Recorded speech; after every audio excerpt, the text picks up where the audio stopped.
हे दोस्तों, मैं हूं मृण्मय द डार्क टॉक्स के एक और एपिसोड में आप सबका स्वागत है।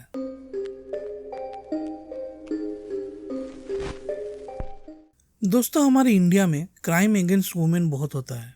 आए दिन सुनने को मिलता है कि किसी पति ने अपनी पत्नी को मार डाला, किसी बॉयफ्रेंड ने अपनी गर्लफ्रेंड को मारकर फ्रिज में रख दिया, किसी बाप ने अपनी बेटी के साथ ही दुष्कर्म किया।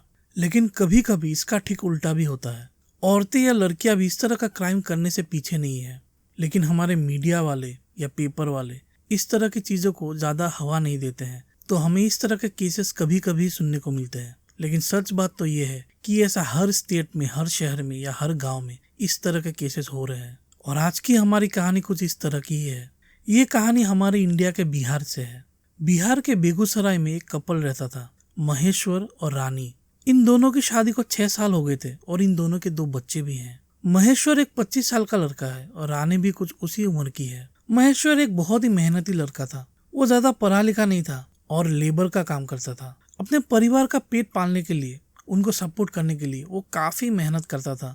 और लेबर का काम तो दोस्तों आपको पता ही होगा कितना मेहनत का काम होता है। अब बिहार में उसका जो काम था, उसकी जो कमाई थी, वो कुछ खास नहीं थी। कभी काम मिले, कभी काम ना मिले, इसीलिए वो नौकरी की तलाश में कोलकाता चला जाता है। और कोलकाता जाकर उसको एक काम मिलता भी है, जिसमें काम भी काफी अच्छा था और तनख्वाह भी काफी अच्छी थी। और महेश्वर को ये काम काफी अच्छा लग रहा था, तो इसीलिए वो कोलकाता में ही रहकर अपना काम करने लगा। अब उसकी जिंदगी कुछ नॉर्मल चल रही थी, लेकिन उसको अपनी जिंदगी से सिर्फ एक ही शिकायत थी, और वो ये कि उसकी जो पत्नी है रीना, वो इंस्टाग्राम में बहुत सारे रील्स बनाती थी।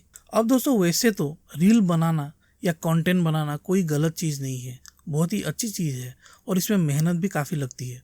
और अगर किसी वजह से आप पॉपुलर हो जाओ तो कमाई भी बहुत ज़्यादा होती है।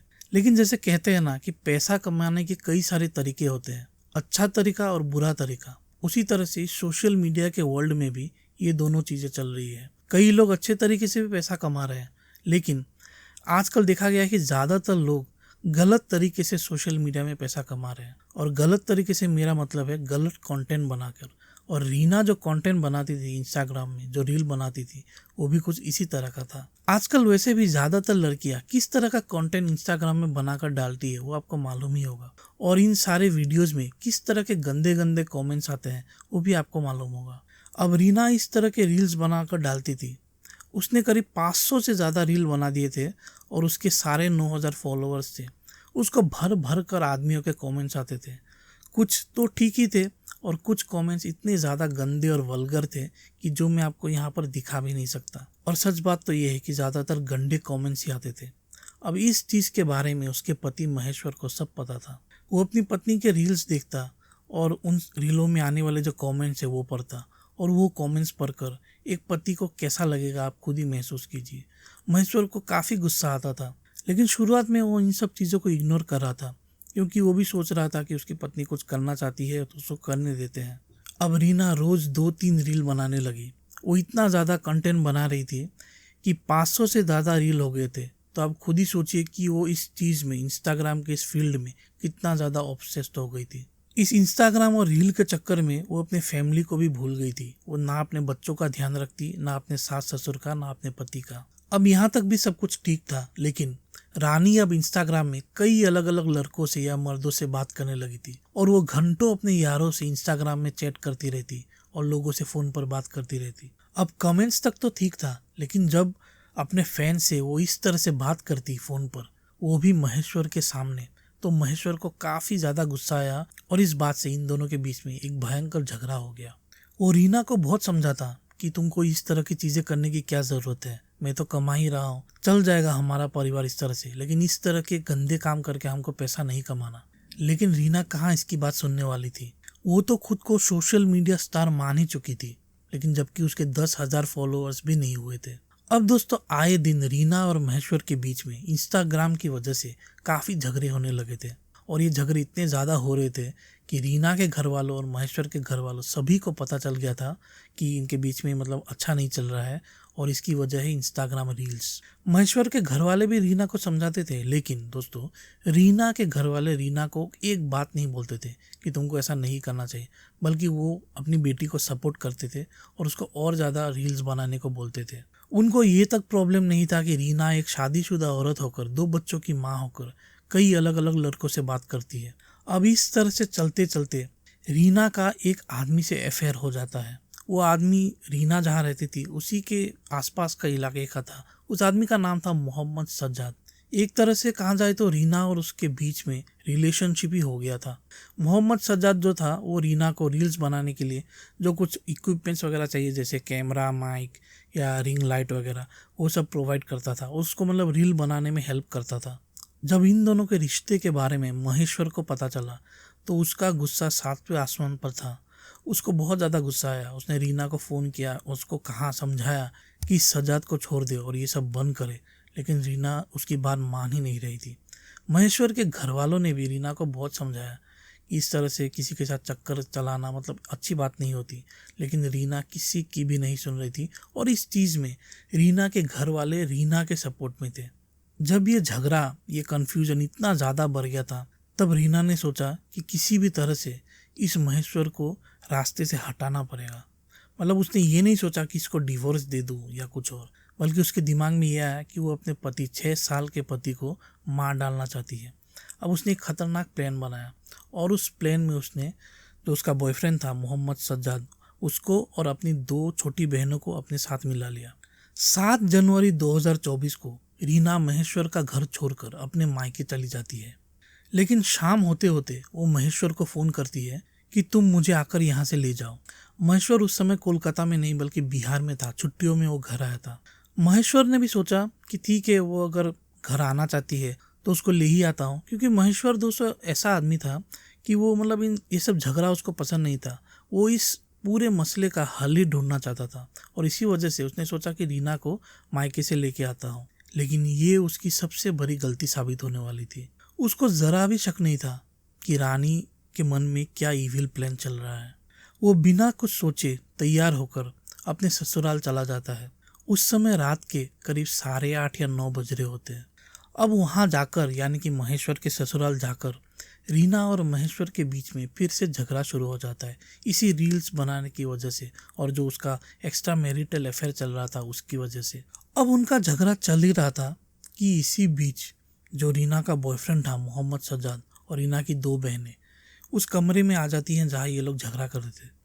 इन तीनों को देखकर, स्पेशली जो सज्जाद था उसको देखकर महेश्वर को काफ़ी ज़्यादा गुस्सा आ गया था। वो रीना को पूछने लगा कि ये यहाँ पर क्या कर रहा है, ये यहाँ पर क्यों आया है।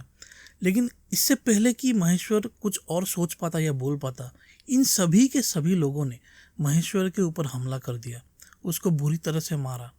और जो रीना थी उसने महेश्वर का गला इतनी ज़ोर से दबाया, इतनी बुरी तरीके से दबाया कि महेश्वर की मौत हो गई। महेश्वर के मौत होने के बाद ये सभी के सभी लोग जश्न मनाने लगे। मतलब खुशी हो रही थी इनको अपने पति को मारकर। इन लोगों ने सोचा कि अब रानी और रील्स, इन दोनों के बीच में कोई नहीं आएगा और फिर रानी और मोहम्मद सज्जाद आराम से रह पाएंगे। अब काम बचा था तो सिर्फ महेश्वर की बॉडी को ठिकाने लगाना। अब ये सभी के सभी लोग महेश्वर की लाश को ठिकाने लगाने की तैयारी कर रहे थे कि तभी महेश्वर के फ़ोन में एक फ़ोन आता है। अब दोस्तों ये लोग कुछ ज़्यादा स्मार्ट लोग नहीं रहेंगे, इसीलिए उन्होंने वो फ़ोन उठा लिया और वो फ़ोन किया था महेश्वर के भाई रुदल ने। रुदल अपने भाई को ढूंढ रहा था, इसलिए फ़ोन करा था। और जब फ़ोन उठाया गया, रुदल ने हेलो बोला तो दूसरी तरफ से उसके भाई नहीं किसी और ने बात की। तो ये देखकर रुदल काफ़ी घबरा गया और उसे शक हुआ कि उसके भाई के साथ कुछ ना कुछ गड़बड़ ज़रूर हुई है। उसने तुरंत अपने फादर को फ़ोन किया और उनसे कहा कि अभी के अभी रानी के घर जाए और देखे कि ये पूरा मामला क्या है, भाई के फ़ोन को किसी और ने कैसे उठाया। जब उसके फादर रानी के घर पहुँचे तो वहाँ पर उन्होंने जो कुछ देखा वो किसी को भी रुला सकता था। मतलब दोस्तों किसी भी फादर को इस चीज़ से नहीं गुजरना चाहिए। उन्होंने देखा कि वहाँ महेश्वर की लाश पड़ी हुई है और 4 लोग उसको गाड़ी में डाल रहे थे। जब उन्होंने पूछा कि कहाँ लेके जा रहे हो मेरे बेटे को, तो उन्होंने कहा कि इसकी तबीयत खराब हो गई है तो हॉस्पिटल लेके जा रहे हैं। लेकिन महेश्वर के फादर को इनकी बातों पर कुछ भी भरोसा नहीं था। हाँ, ये जो लोग लेके जा रहे थे वो सभी के सभी रानी के घर वाले थे।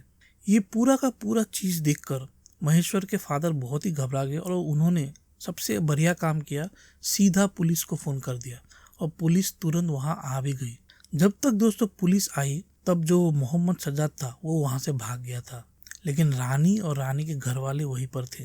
पुलिस वहां पर आई और उन्होंने महेश्वर के बॉडी की जांच की और फिर पुलिस ने पाया कि इसकी तो मौत पहले ही हो गई है। महेश्वर के घर में पूरी तरह से शोक का माहौल हो गया। उसकी जान सिर्फ इसीलिए गई क्योंकि वो एक नॉर्मल लाइफ चाहता था। अपनी पत्नी को एक अच्छी चीज समझा रहा था कि इस तरह की गंदी हरकतें करके कोई फायदा नहीं है, लेकिन सिर्फ इसी वजह से उसकी जान गई। खैर दोस्तों, फिर पुलिस ने रानी और उसके परिवार वालों को, जो उसकी बहनें थी, उनको गिरफ्तार कर लिया और मोहम्मद सजा तो भाग ही गया। उसकी तलाश फिलहाल पुलिस कर रही है और ये केस हाल ही का है, यानी कि जनवरी 2024 का। तो अभी ये केस ऑन प्रोसेस है, तो इसके बारे में अगर कोई और डिटेल्स आएगी तो मैं आपको अपडेट देता रहूँगा। तो दोस्तों, यही कहानी थी आज की। लेकिन जाने से पहले मैं एक बात ज़रूर कहना चाहूँगा कि दोस्तों, आजकल की जो दुनिया है, ये सोशल मीडिया की ये रौनक की दुनिया कितनी खराब है ये आप सोचिए। सोशल मीडिया क्या है दोस्तों, सिर्फ एक नंबर की चीज़ें है। आजकल ऐसा समझा जाता है कि किसी के अगर ज़्यादा लाइक्स आए हैं, फॉलोअर्स आए हैं, यानी कि वो बहुत ही अच्छा आदमी है, अच्छा कर रहा है। और किसी के अगर लाइक्स नहीं है तो वो एक नंबर का लूज़र है। और ये एक कितनी ख़राब मेंटेलिटी है, आप खुद ही सोचिए। आज से सिर्फ 15 साल पहले चले जाइए, तब ये सब नहीं होता था। और अगर आज ये हालत है तो अब से 15 साल बाद की हालत आप खुद ही सोचिए, कितनी गंदी हालत होगी। और एक दिन ये जो सोशल मीडिया में कलेश, किसी भी रिलीजियस ग्रुप को कुछ भी बोलना, या फिर मतलब कंट्रोवर्सी से ही चल रहा है ये सब, तो एक दिन इन्हीं सब चीज़ों की वजह से हमारा जो समाज है पूरा का पूरा बर्बाद हो जाएगा। खैर दोस्तों, यही कहानी थी आज की। होप करता हूँ ये कहानी आपको अच्छी लगी है। अगर अच्छी लगी है तो प्लीज़ मेरे चैनल को लाइक और सब्सक्राइब ज़रूर कीजिए। अगर आप मुझे डोनेट करना चाहते हैं, मेरा UPI ID डिस्क्रिप्शन में है, उसमें आप डोनेट कर सकते हैं। और जल्द मिलता हूँ एक और इसी तरह की डार्क और मिस्टीरियस कहानी लेके। Till then, thank you so much.